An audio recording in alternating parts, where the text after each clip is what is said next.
Hi and welcome, it's Karen here. Today's card uses 3 different stamp sets from 3 different companies, and I'm going to start off by doing a bit of bicolour stenciling. So I've taken the stencil from Simon Says Stamp, which is called Zigzag Dots, and I have used some low-tack tape to adhere that to a card panel. Now I've masked off the top and the bottom. I only want 2 rows of zigzags, one in each colour. So to colour my white embossing paste, I took some Lemon Zing ink from Simon Says Stamp, and I just smooshed a little bit onto my craft mat, added a little bit of white embossing paste, and then mixed it together with my palette knife. Once I got a nice consistent mix, I then applied that over the stencil, making sure to keep it off that second line of zigzags. I did the same with the purple ink, which is Blue Velvet, and then I took the stencil off and cleaned up after myself. So now I'm going to do some stamping with Painted Flowers by Altenew. This is a beautiful set, and I'm using the Altenew inks as well. I'm using the purples, the yellows, and of course the greens for the foliage. So I'm going to stamp multiples of each flower. So I like to start with the outline image.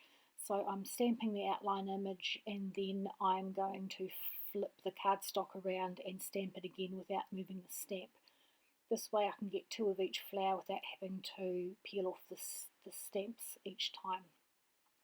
I'm double stamping the outline image to get a nice crisp black image, and I'm going to use some vellum paper to help me line up my layering stamps, just to get them as close as I can.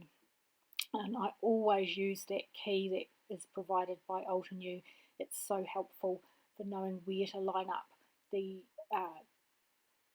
layering stamps onto the layer below or above it. So I've positioned the middle layer, but just to be sure, I'm going to put down a piece of vellum paper, ink it up with my ink, and then stamp it onto the vellum, and then I can see by looking through if it is actually going to be in the right spot. And I'm just adjusting my white cardstock just a tiny little bit, and then I'll take the vellum away and stamp it for real. Then I'll flip the cardstock around and stamp it again.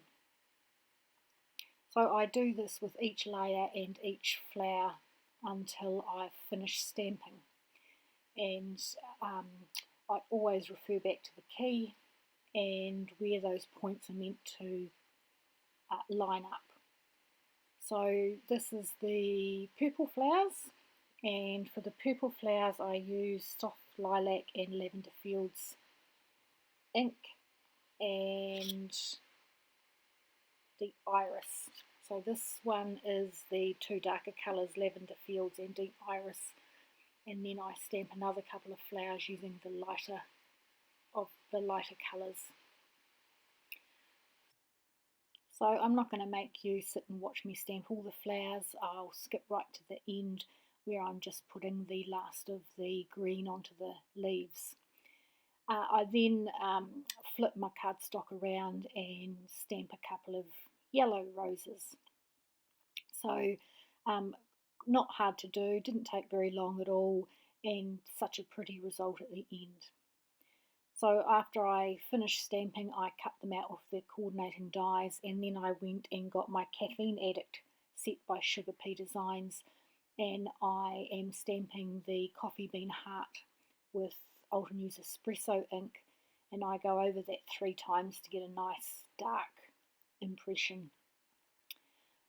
Once I have finished stamping that, I'm going to fussy cut around the outside of the heart, and then I'm going to position my flowers into a little bouquet in one corner.